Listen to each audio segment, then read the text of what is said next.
Bien, señores, buenas tardes. Vamos a iniciar el día de hoy la recta final hacia su examen y vamos a comenzar con el primer tema, que es precisamente el cumplimiento de las obligaciones. Este es un tema bastante sencillo. Lo único que necesito es que abran su mente y pongan atención. Cualquier duda la voy a resolver a través de mi correo, que es heortiz7@yahoo.es. Cualquier cosa, pues se comunican ahí conmigo y entonces yo personalmente atenderé las inquietudes de cada uno de ustedes. El tema de hoy, vamos a comenzar recordándonos algo que ya todos sabemos, que es la prestación. Cuando hablamos de prestación, sabemos nosotros que es la conducta que el deudor debe asumir frente a su acreedor. ¿Y cuál es esa conducta del deudor? Cumplir con la obligación. Entonces, si queremos encontrar una definición de lo que es el pago, la más simple de todas es probablemente la que nos da Cabanelas, que dice que pago es el cumplimiento de una obligación. El Código Civil no tiene ninguna definición de lo que es realmente el pago, pero encontramos alguna aproximación en el artículo 1319, que nos dice que toda obligación resultante de un acto o declaración de voluntad consiste en dar, hacer o no hacer alguna cosa. Entonces, en el tema del pago, ¿cómo se cumple una obligación? Se cumple precisamente, como dice el artículo 1319, dando, haciendo o no haciendo determinada cosa. Entonces, partiendo de ahí, comenzamos a hacernos algunos cuestionamientos. ¿Quién puede pagar? Cuando entramos a esa pregunta, lo primero que debemos entender es que en una relación obligacional hay dos partes, el deudor y el acreedor, el lado pasivo y el lado activo. Cualquier persona que se encuentre fuera de esa relación es un tercero. Entonces, ¿quién debe pagar? La lógica nos dice que paga el deudor. El Código Civil tampoco nos establece esta situación. Sí podemos integrarlo a lo largo de todo el conocimiento que tenemos del Código y de las instituciones que hemos estudiado, pero debemos entender que la persona llamada a pagar es el deudor. Pero el Código Civil en el artículo 1382 nos establece que también puede pagar un tercero. Y un tercero que no necesariamente tenga un interés en hacer el pago. Sencillamente basta con que quiera pagar. Cuando estamos hablando de personas que tienen interés, estamos hablando de personas que de alguna manera están vinculadas a la relación jurídica, como el caso de un fiador. Un fiador tiene interés, un interés jurídico, un interés legal, porque la obligación se cumpla. Y entonces, antes de que él pueda ser demandado, pues podría eventualmente querer pagar la obligación. El artículo 1381 dice: en las obligaciones de hacer, el acreedor no puede ser compelido a recibir la prestación o el servicio de un tercero cuando la calidad y circunstancia de la persona del deudor hubieran sido motivo determinante al establecer la obligación. La persona que va a pagar tiene que pagar, el tercero que va a pagar tiene que hacerlo de conformidad como se había acordado. Si no puede variar esas condiciones. Entonces, ¿puede un tercero pagar? Sí, definitivamente la ley nos dice que el tercero puede pagar.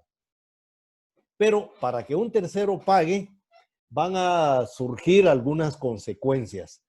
Primero, el deudor puede pagar, perdón, el tercero puede pagar la deuda del deudor consintiéndolo el deudor, es decir, preguntándole al deudor si está de acuerdo con que él pague, y si el deudor acepta, entonces entendemos que el deudor está consintiendo que un tercero le haga el pago. Pero ese pago que hace el tercero con consentimiento del deudor tiene consecuencias jurídicas.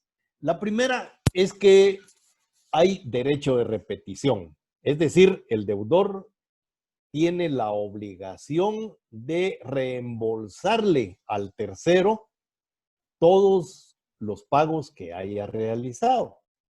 El tercero tiene ese derecho de repetición, es decir, puede demandarlo si en un momento determinado el deudor no cumple con pagarle. Pero además de eso, nace otra institución que vamos a ver más adelante, que es la subrogación. Cuando estamos hablando de la subrogación, a lo que nos estamos refiriendo es a la salida del acreedor primitivo de la relación jurídica y la llegada del tercero a ocupar esa posición que tenía el acreedor primitivo. Es decir, sale un acreedor y entra otro. Entonces, la consecuencia de que el otro, ese tercero, ocupe la posición del acreedor primitivo es porque le otorga todos los derechos que el acreedor primitivo tenía. Entonces, esa es realmente la ventaja de una subrogación.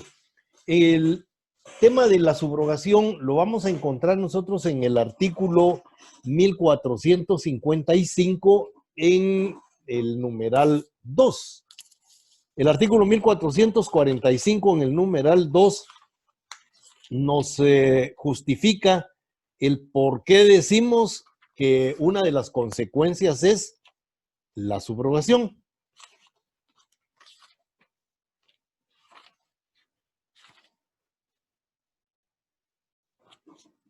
El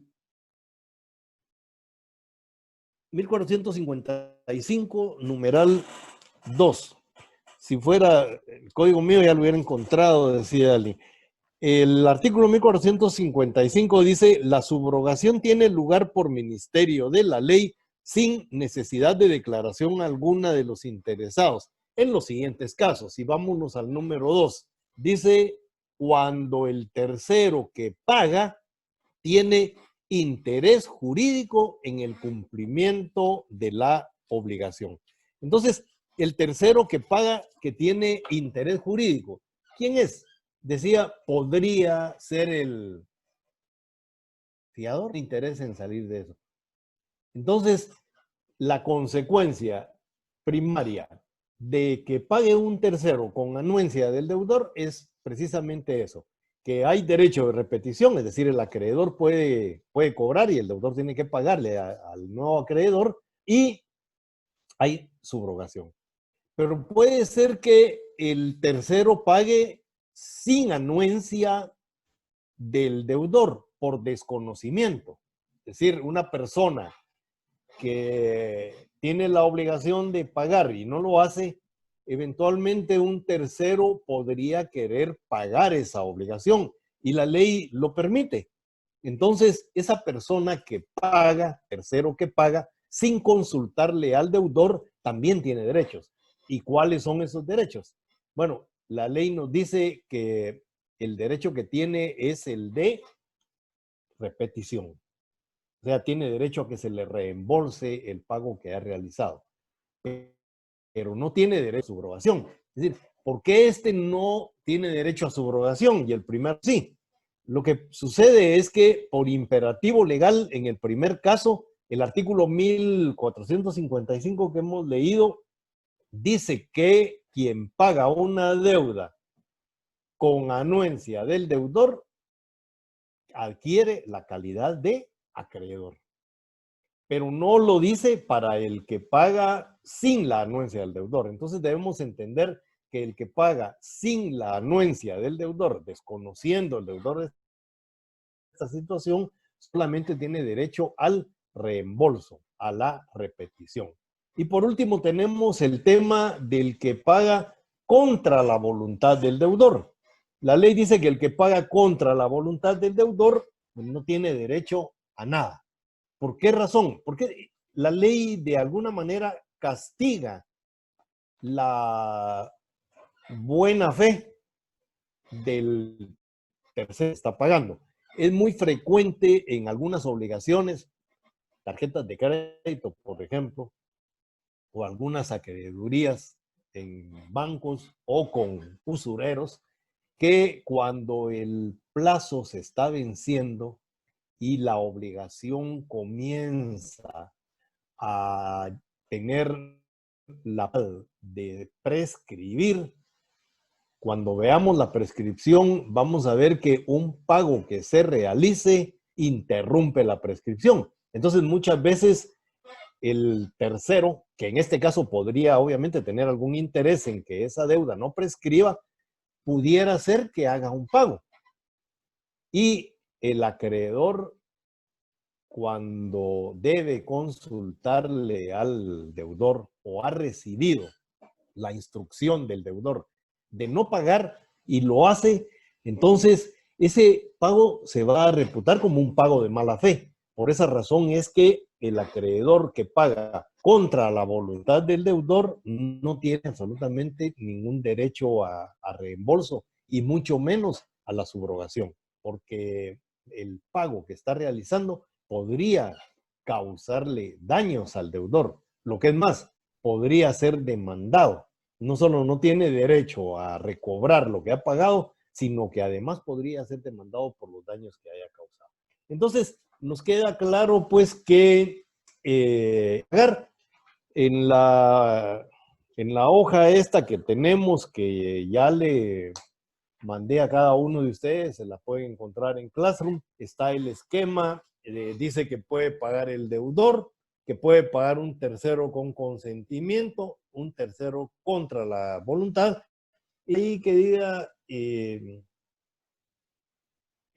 sin consentimiento del deudor, por desconocimiento. ¿A quién se le debe pagar? Si decíamos que la relación jurídica es entre un deudor y un acreedor y que el deudor es quien debe cumplir la obligación, pues entonces obvio que a quien se le debe pagar es al acreedor. Sin embargo, el Código Civil nos amplía un poco más por el tema de las personas que no pueden recibir o no quieren recibir directamente un pago.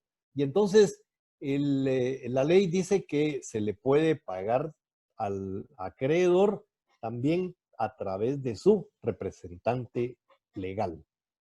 Y esto nos lleva a algunos temas bien interesantes. El artículo 1384 dice el pago debe hacerse al acreedor o a quien tenga su mandato o representación legal. El pago hecho a quien no tuviere facultad para recibirlo es válido si el acreedor lo ratifica o se aprovecha de él. Únicamente en esas dos situaciones. Se aprovecha del pago o ratifica haberlo recibido de manos de alguien que no tenía ni mandato ni representación legal. La norma se complementa precisamente con el artículo 1385 que dice que no es válido el pago que se haga directamente al menor o incapaz. Esto ya lo hemos manifestado en clase. Cuando se trata de una obligación que se tiene con un menor de edad o con un incapaz, no se le debe hacer pago directo. Siempre hay que buscar al representante legal, el padre o el tutor. De lo contrario, en caso de pérdida del pago, por ejemplo, no existe ningún derecho del acreedor de repetir un pago que está mal hecho. Hemos dicho siempre el aforisma que el que paga mal, paga dos veces. Pagarle a un menor de edad, la ley castiga precisamente al acreedor que lo hace, no dándole ningún derecho. Sin embargo, la ley siempre busca alguna excepción, y la excepción la encontramos al final, cuando dice que en el artículo 1384, que si menor se aprovecha o se ratifica el pago, esa norma es válida para esta. Entonces, solo en esos casos podrá decirse que el pago es válido, pero fuera de eso, el pago hecho a un menor de edad es un pago que no tiene validez. Luego encontramos en el artículo 1386, 87 y 1374 los principios del pago. Cuando se va a pagar, se tiene que establecer claramente que existen tres principios. El principio de identidad, el primero que señalamos ahí, no se puede obligar al acreedor a recibir cosa distinta de la que se le debe. Aunque la cosa que se le va a pagar o que se le está ofreciendo dar en pago sea mejor que la que se le debe, o sea, más cara.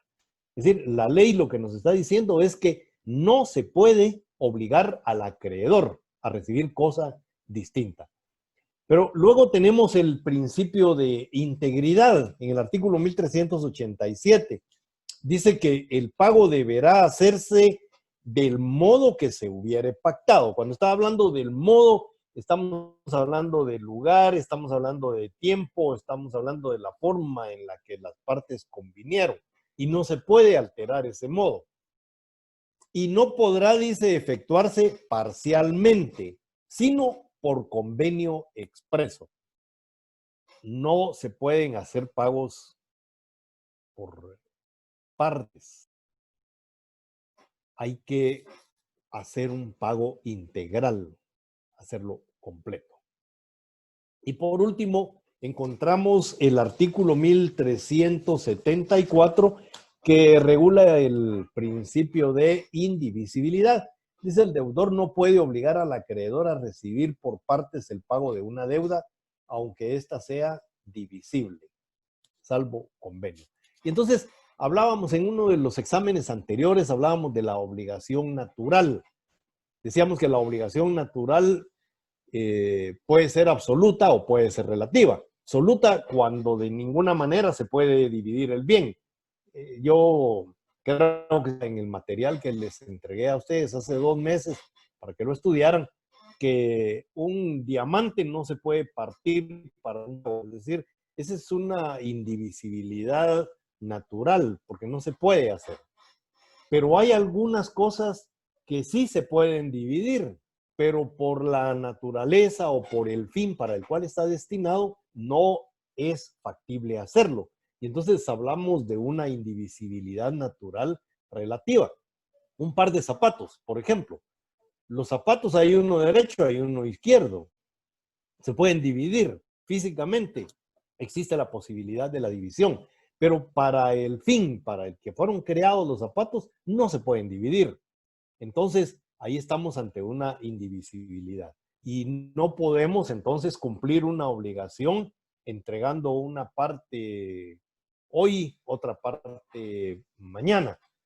Cuando ustedes estén graduando de abogados y notarios y hagan la fiesta, el día de su graduación van a pedir mesas y sillas. No pueden ese día llevarle las mesas y al día siguiente que terminó la fiesta las sillas, aunque las mesas y las sillas son perfectamente divisibles. Entonces, esos son los tres principios que se deben observar con respecto al pago y con respecto al cumplimiento de cualquier obligación. Obligaciones de dar, hacer o no hacer no pueden dividirse. ¿Cuál es el objeto del pago? Bueno, el objeto del pago ya dijimos, consiste en determinar cuál es la prestación. La obligación será de dar, de hacer o de no hacer. Y entonces vamos a cumplir dando, haciendo o no haciendo. Entonces, un cumplimiento es precisamente eso, hacer lo que al deudor le corresponde por haberse comprometido de esa manera. Entonces, el objeto del pago puede ser cualquier cosa de dar, cualquier cosa de hacer, cualquier cosa de no hacer, siempre y cuando sea lícita y posible. ¿Cómo se va a pagar? sabemos nosotros que el pago generalmente se hace en dinero, pero no necesariamente solo se va a hacer en dinero. Es decir, el pago también se puede hacer en especie. Y esto lo encontramos regulado en el artículo 1397, que dice, si el pago tuviere que hacerse en especie y hubiere imposibilidad de entregar la misma cantidad y calidad, el deudor satisfará el valor que la cosa tenga en el tiempo y lugar señalados para el pago, salvo que se haya fijado precio al celebrarse el contrato. Aquí lo que quiero yo llamar la atención de ustedes son esas dos situaciones que encontramos en el artículo, los dos presupuestos. Uno que se puede pagar en especie y el otro que se puede pagar en dinero cuando se fija un precio. En cuanto al modo, la forma en la que se conviene el pago, la forma en la que las partes deciden cómo se va a realizar, el artículo 1387 dice que el pago deberá hacerse del modo que se hubiere pactado y no podrá efectuarse parcialmente, sino por convenio expreso o por disposición de la ley. Sin embargo, cuando la deuda tuviera una parte líquida y otra ilíquida, podrá el acreedor exigir el pago de la primera sin esperar a que se liquide la segunda. Este artículo tiene varios supuestos. Veamos el primero. El pago deberá hacerse del modo que se hubiera pactado. Ahí vamos a observar los tres principios que señalábamos anteriormente. Identidad, integridad, indivisibilidad. A eso le vamos a agregar el tiempo y le vamos a agregar el lugar. Así es como se ha pactado, así se debe cumplir.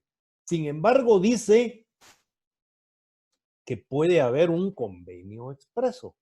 Cuando veamos las clases de pago, vamos a hablar sobre una institución que se llama la dación en pago. La dación en pago violenta, rompe totalmente estos tres principios, pero lo vamos a ver más adelante.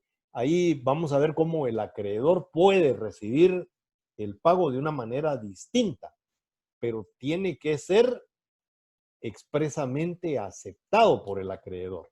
Mientras él no lo acepte, no se le puede cambiar. Entonces, dice que el pacto entre las partes puede cambiar el modo. Recuérdense, aquí estamos hablando de la autonomía de la voluntad de las partes. Todo lo que las partes pactan es ley. La norma pacta sunt servanda. Todo lo que las partes pactan es ley entre ellos. Y entonces puede modificarse. Si un pacto se ha pactado, perdón, se ha convenido de una manera específica, las partes pueden cambiar esa forma, siempre y cuando no se vaya a violentar ninguna ley, alguna disposición en contrario. ¿Cuándo se paga? Aquí estamos hablando del tiempo. ¿En qué tiempo se debe pagar? Esta es una de las preguntas recurrentes ya en el examen y yo no sé por qué razón suelen confundirse, pero el artículo 1401 dice, las obligaciones deben ser ejecutadas sin demora. Es decir, la primera forma de pagar es inmediatamente. Las obligaciones nacen para ser cumplidas y deben ser cumplidas de manera inmediata. Pero desde luego eso puede cambiar, entre las partes puede haber un convenio distinto. Y eso es lo que dice el artículo, que primero dice que deben ser ejecutadas sin demora. A no ser, dice que circunstancias relativas a su naturaleza, modo o lugar fijado para el cumplimiento impliquen la necesidad de un plazo. Es decir, las obligaciones que no se pueden cumplir inmediatamente porque necesitan de un plazo, entonces es obvio que ahí la ejecución de la obligación no es de inmediato. Entonces tiene que haber un plazo. ¿Dónde vamos a encontrar ese plazo? ¿En la ley o lo va a tener que fijar un juez? Por eso dice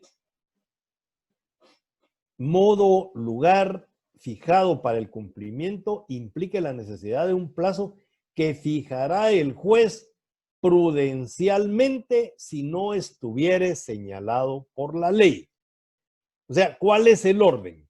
El orden del pago es, primero, inmediatamente. Segundo, buscamos en la ley. Y por último, el juez es el que fija el plazo. La norma, entonces hay que entenderla. En el examen muchos fallaron las respuestas, decían eran preguntas rebuscadas. Desde luego que eran preguntas rebuscadas, estamos hablando de un falso verdadero. Es decir, yo tenía que buscar el razonamiento y el conocimiento. Y entonces, por regla general, en ese tipo de exámenes, todos los enunciados son falsos, todos. Ustedes lo que tienen que buscar es la excepción a la regla. ¿Cuáles son verdaderos? Entonces, ahí debemos entender en ese orden. La redacción dice el juez, pero luego agrega que primero tiene que buscarse en la ley. Entonces, es cuestión de interpretar. Si las partes hubieran señalado plazo, el pago debe ser hecho el día de su vencimiento, si las partes señalan plazo. Entonces, ¿cuál es el orden de las obligaciones? Primero, la ejecución inmediata. El pago debe hacerse inmediatamente. Si por naturaleza no se puede, se debe buscar un plazo en la ley. Si no, lo tiene que señalar el juez. Y luego dice que las partes pueden fijar un plazo. Y entonces la obligación se debe ejecutar al vencimiento de ese plazo. ¿En qué lugar se paga? Bueno, aquí vamos a encontrar un par de situaciones que debemos manejar nosotros perfectamente. Primero dice el artículo 1398. El pago se hará en el lugar designado en el contrato. Es decir, las partes van a convenir en qué lugar se va a realizar el pago. Pero si las partes no convienen el lugar, entonces ¿dónde se paga? Dice, si no se designó y se trata de cosa cierta y determinada. Fíjense bien. Si no se determinó el lugar, pero si se trata de cosa cierta y determinada, es decir, de cosa que existe y que está perfectamente identificada, entonces dice que se hará el pago en el lugar en que la cosa existía al tiempo de contraerse la obligación. Si yo tengo un hato de ganado en la costa sur y lo vendo y no se estableció en qué lugar se debe hacer el pago, entonces nos vamos a esta regla. ¿Qué dice? Se debe determinar primero el bien, la cosa con la que se va a pagar. Y en ese caso ya está determinado. Está el ganado, está el peso, está la edad, está la raza, etcétera, etcétera, etcétera. Pero además de eso existe. Es decir, yo no voy a vender un lote de ganado que no existe. Para poder vender algo tiene que existir y tiene que ser mío. Entonces, si ese bien con el que voy a cumplir la obligación existe y está determinado, entonces dice que la obligación se cumple ¿dónde? En el lugar donde existe ese bien. ¿Y dónde está ese ganado? En la costa sur, en alguna de las fincas de la costa sur. Entonces la obligación tiene que cumplirse allá donde la cosa está, aunque el contrato lo hayamos celebrado aquí en Guatemala. A eso se está refiriendo esta norma. En cualquier otro caso, ¿cuál es el cualquier otro caso? Bueno, fácil decirlo, los que no existen y no están determinados. ¿Qué bienes se pueden vender que no existen y que no están determinados? ¿Se recuerdan que en alguna ocasión yo les hablé a ustedes de la venta de una cosecha de café? En el caso de la cosecha de café, una plantación que apenas está ensayando, pues no hay una determinación y aún no existe la cosecha, pero es una cosecha que se puede vender. De hecho, les decía a ustedes que las cosechas de café se pueden vender de aquí a 10 años o más. Entonces, cuando estamos hablando de cosa futura que aún no existe y que aún no está determinada, entonces, ¿cómo se va a pagar? ¿Y qué dice la ley?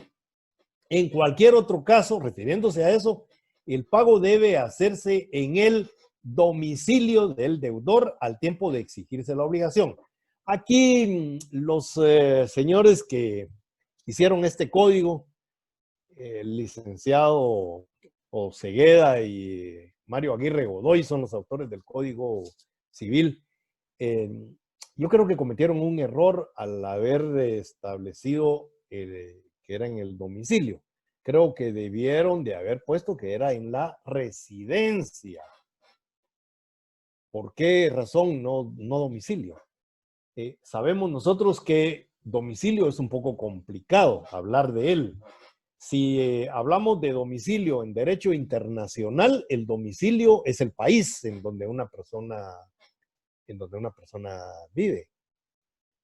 Pero si hablamos en materia procesal, el domicilio es la circunscripción departamental. Es decir, el lugar en donde una persona ejercita derechos y cumple obligaciones ante un órgano jurisdiccional. Es decir, para hablar nosotros del domicilio procesal, tenemos que establecer dónde se encuentra el juzgado de primera instancia civil ante el cual nosotros vamos a cumplir las obligaciones. En el departamento de Guatemala, por ejemplo, tenemos el problema de que existen 3 juzgados de primera instancia civil. Digo 3 por decirlo de alguna manera, es decir, tenemos juzgados de primera instancia civil en el municipio de Guatemala. Tenemos juzgados de primera instancia civil en el municipio de Misco y tenemos en el municipio de Villanueva, me parece, o Amatitlán, no recuerdo en cuál de esos dos. Pero cuando estamos hablando entonces de domicilio procesal, nos estamos refiriendo a donde las personas llegan a ejercitar sus derechos en un juzgado de primera instancia civil. Y cuando estamos hablando del domicilio civil, ahí ya nos estamos refiriendo específicamente a la residencia, al lugar donde una persona reside, donde vive habitualmente. Entonces, creo que aquí el error es haber colocado el domicilio del deudor cuando debió de haberse dicho la residencia del deudor. A eso se está refiriendo la norma, a la casa donde vive el deudor. El artículo 1400, por último, nos dice que el tercero, que después de celebrado el contrato, cambia voluntariamente de domicilio, o sea, de casa de habitación, debe indemnizar al deudor los gastos que haga por este motivo para efectuar el pago. Si la obligación debe cumplirse en el domicilio de aquel, es decir, si se pactó que el pago debe hacerse en la casa del acreedor, pues al cambiar de casa, el acreedor tiene que notificarle al deudor, porque de lo contrario, ¿dónde va a ir el deudor a hacer el pago? A la casa que conocía. Y si el deudor ya no encuentra ahí al acreedor, no va a poder hacer el pago. Y entonces eso le va a ocasionar gastos. ¿Qué gastos? Bueno, primero ir al lugar, que no será un gasto muy fuerte, pero al no encontrarlo, como veremos en la próxima clase, va a tener que hacer un pago por consignación. Y para hacer un pago por consignación, ya tiene que buscar abogado, ya tiene que hacer algunos gastos y, bueno, entonces esos gastos correrán por cuenta del acreedor por no haber notificado el lugar donde debe cumplirse la obligación.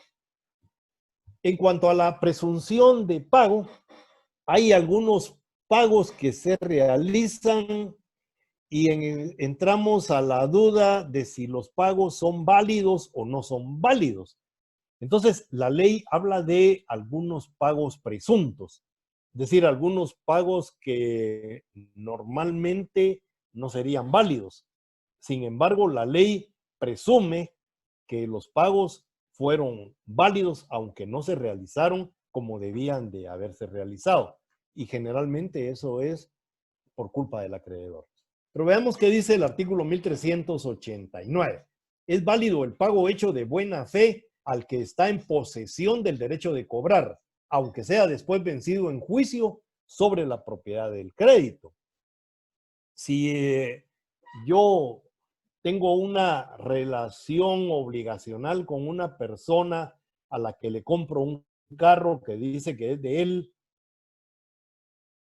¿a quién debo pagarle la obligación? Pues a la persona que yo veo como que es el propietario. Pero pudiera ser que él no sea el propietario. Pudiera ser que esa persona sea demandada por el verdadero propietario y le gane el juicio. Entonces, ¿qué sucede con todos los pagos que yo le hice a esta persona? La ley dice que esos pagos se presumen válidos. ¿Por qué se presumen? Porque podría demostrarse prueba en contrario. La prueba en contrario sería que yo supiera que esa persona no es el propietario y aún así le sigo haciendo los pagos. Pero esta situación es bastante complicada, muy subjetiva. Entonces, por eso es que la ley presume que el pago que se le hace a una persona que está en posesión de un derecho es un pago válido, pero admite prueba en contrario. Por eso dice que se supone el pago bien hecho.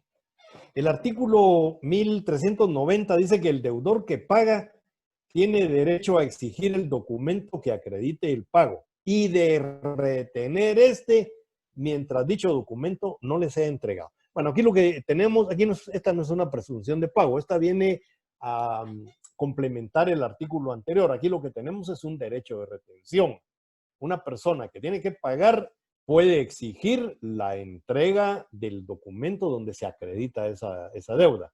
Si no se le entrega ese documento, dice, puede retener el pago. Cuando habla del derecho de retención, es que la persona que no paga eventualmente va a caer en mora, puede ser demandada, el cobro de intereses, de repente daños, etc. Entonces, para evitarse de eso, las personas debieran pagar siempre, pero este derecho de retención dice que si no se entrega el documento donde se acredita esa obligación, hay derecho de retención. Esto quiere decir el deudor que no paga porque no le entregan el documento que debieran de entregarle, no va a incurrir ni en mora, ni en daño, ni en perjuicios, ni en ninguna de esas responsabilidades que incurriría en una situación normal. Entonces, es importante conocer, pues, ese derecho de retención. Hay varios en la ley, ya he señalado algunos en clases anteriores. El artículo 1391 dice que el portador de un recibo se reputa autorizado para recibir el pago, a menos que las circunstancias se opongan a admitir esta presunción.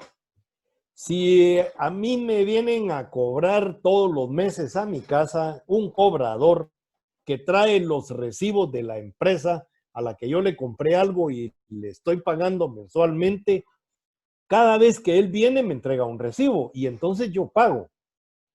Pero pudiera ser que ese señor ya no trabaje en la empresa. Imagínense ustedes un cobrador que ha sido despedido y se lleva los recibos. En ese momento, la empresa tiene la obligación de notificarle a todos los deudores que ha sido despedida esta persona y que no le vayan a hacer ningún pago. Pero si los acreedores no le notifican a los deudores y antes de esa notificación el cobrador llega a cobrar, el pago que a él se le haga, dice la ley, es un pago que se presume válido. Es decir, el pago está bien hecho, pero admite prueba en contrario. Y la prueba en contrario en este caso sería que existiera contubernio entre el cobrador y el deudor. Difícil de probar, ¿verdad? Pero todo pago que se le haga a una persona que ostenta una calidad, como en el caso de los cobradores, y que tiene incluso el recibo a la mano, ese es un pago que la ley reputa como un pago presumiblemente válido. El artículo 1392 dice la entrega del documento original que justifica el crédito hecha por el acreedor al deudor hace presumir la liberación de éste mientras no se pruebe lo contrario. Imaginémonos una letra de cambio. La letra de cambio es un documento que acredita una obligación y que se transmite por la simple tradición, como vimos en una de las clases anteriores, con los títulos de crédito.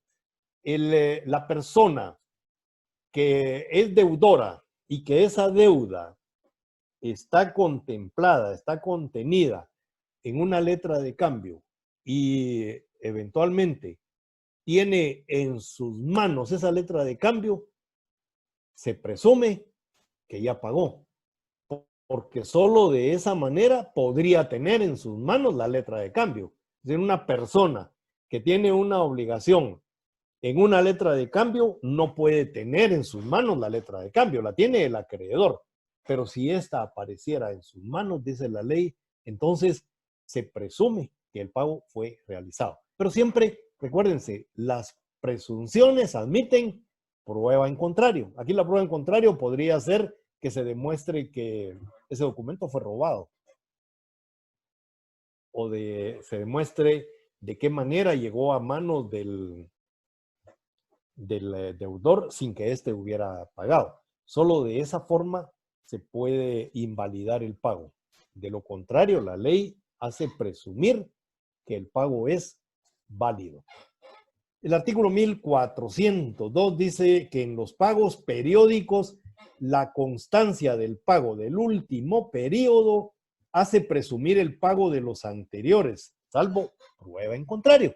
Nuevamente, si en un contrato de arrendamiento la renta se paga mensualmente, yo tengo que pagar, si comenzó mi contrato en enero, tengo que pagar enero, febrero, marzo, abril y ahorita pues ya estamos en mayo.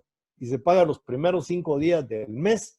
Entonces yo debiera de haber pagado enero, febrero, marzo, abril y mayo. Pero no tengo los recibos de enero, febrero, marzo y abril. Entonces, ¿cómo puedo demostrar que ya pagué? Con el último recibo, el de mayo. Si estoy pagando mayo es porque se presume que ya pagué los meses anteriores. Eso podría no ser así. Hay algunos casos en los que la persona está atrasada en el pago de la renta. Debe enero y febrero, pero el mes de marzo paga el mes de enero que lleva atrasado. Entonces, cuando le hacen el recibo, el acreedor, el arrendante en este caso, tiene que, perdón, tiene que dejar clarito, clarito, que si bien es cierto, el recibo lo entregó el 31 de marzo, la deuda que se está pagando es del 5 de enero. Si no dijera eso, entonces se va a presumir que el recibo que esa persona tiene es el último pago. Y el último pago, dice la ley, hace presumir los anteriores. Todo esto se puede probar lo contrario, es decir, sí se puede. Y el último artículo dice que el pago del capital supone el de los intereses, salvo que se hubiere aceptado el pago con la reserva expresa correspondiente. Si ustedes tienen una obligación de un contrato de mutuo con intereses, ustedes ven, por ejemplo, en el banco, no voy a tocar en este momento a los usureros, ahí es peor, pero con los bancos, cuando uno adquiere una obligación, ¿qué es lo primero que cobran los bancos? Los intereses. Si ustedes se dan cuenta, cuando hablan de los pagos o de las amortizaciones a las obligaciones, lo primero que cobra el banco es el interés y una mínima cantidad de capital. Entonces, uno va pagando intereses y un poquito de capital, intereses y un poquito de capital, pero va aumentando el pago de capital hasta que llega un momento en el que ya solo se paga el capital. pero los 10 años de la deuda estuvo uno pagando primero intereses. Entonces, primero se debe pagar el interés y por último, el capital.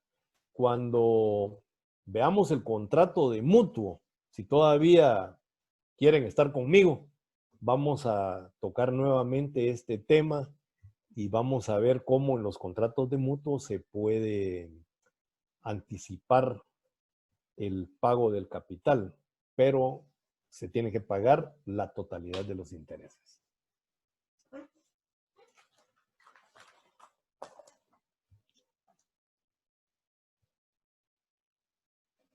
Otras formas de pago. Cuando estamos hablando de otras formas de pago, vamos a ver que hay pagos que se pueden hacer en dinero, en moneda nacional o en moneda extranjera. Eso lo regulan los artículos 1395 y 1396 del Código Civil. Esto no requiere mayor explicación. Anteriormente, el pago en moneda extranjera tenía una ley muy especial. Era prohibido incluso celebrar contratos en moneda extranjera, salvo en casos muy especiales, como era en negocios con personas de otro país. Pero en Guatemala no se podían celebrar negocios en moneda extranjera, aunque los contratos casi siempre se hablaba de dólares. Se vendía una casa, decía que se vendía en $200,000, pero cuando se hacía el contrato, no se hacía por $200,000. Se hacía el cálculo de cuánto eran $200,000 en quetzales al día del negocio. Y así es como se realizaba el pago. Pues ahora en Guatemala, pues esto quedó liberado y se pueden celebrar los negocios jurídicos en moneda extranjera y se pueden pagar tanto en moneda extranjera como en moneda nacional al cambio que tenga al día la moneda extranjera. Es un tema un poco más complicado que habría que verlo desde el punto de vista de la economía y del tema de la moneda, etcétera, etcétera, pero no tenemos tiempo para eso. Entonces, los dejo con esos dos artículos. Luego, el artículo 1397, que ya leímos, que dice que se puede pagar en especie. Y por último, el artículo 1394, que es un pago condicional, que dice que se puede pagar con cheque. ¿Por qué es un pago condicional? Porque para que el pago sea válido, el cheque tiene que tener provisión de fondos. Si una persona paga con un cheque que no tiene fondos, ese pago no es válido. Y no solo no es válido, sino que caemos en el campo de lo penal, porque entonces ahí ya estamos hablando de la estafa mediante cheque, que es algo que ustedes ya conocen mejor que yo. Entonces, el pago con cheque es un pago condicional, pero desde luego se puede realizar.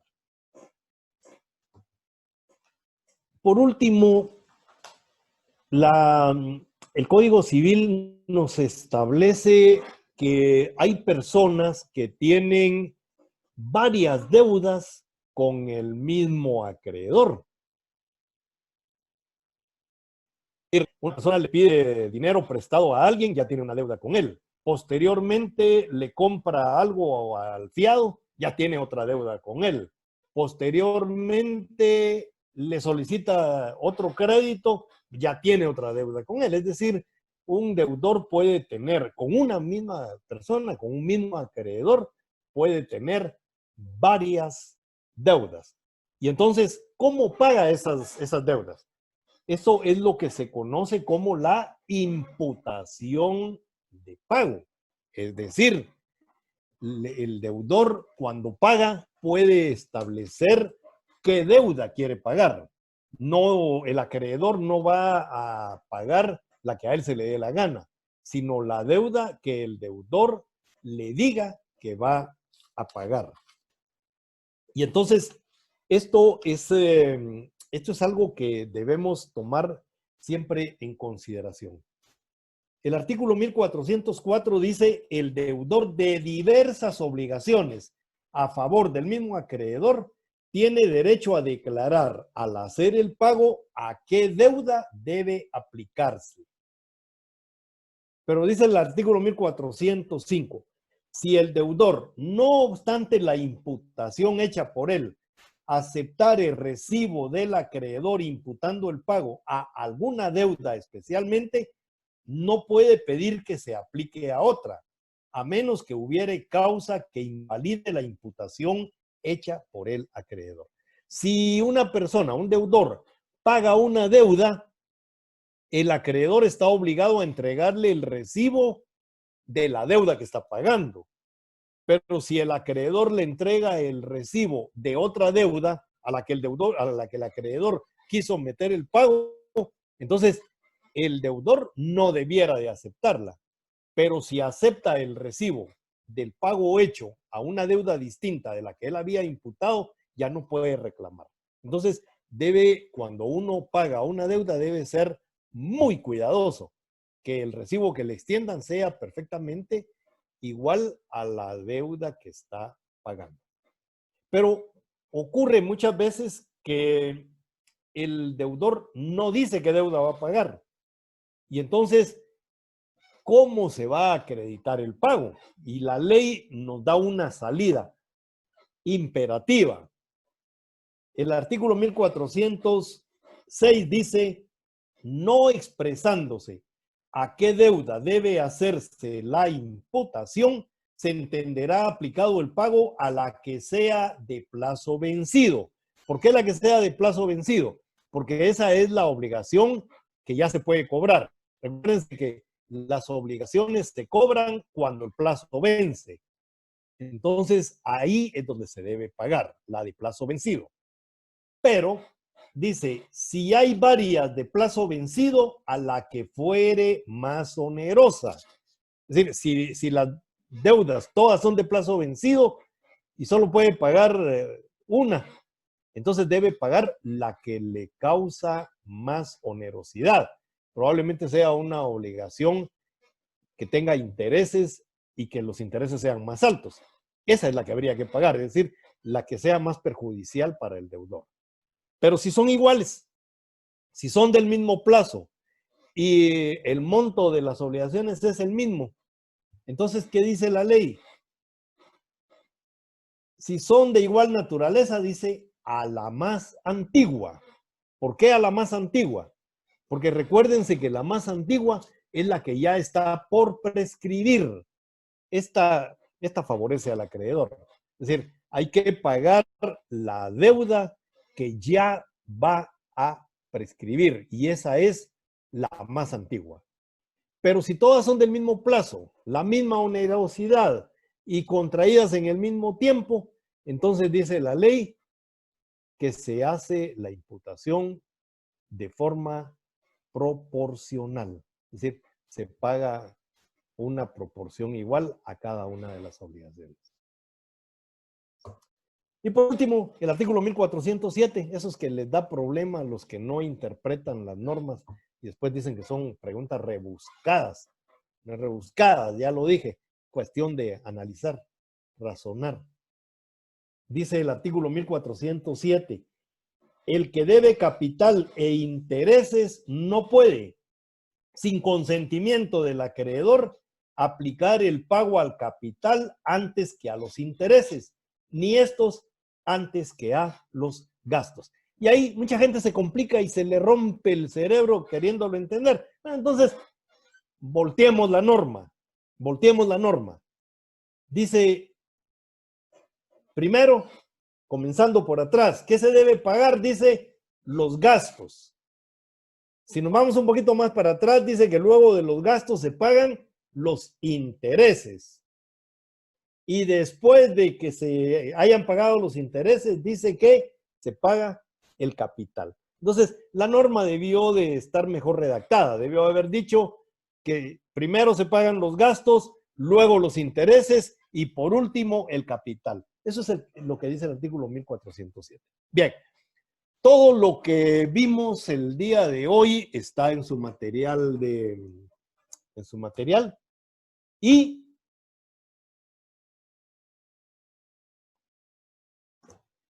creo que aquí se acabó.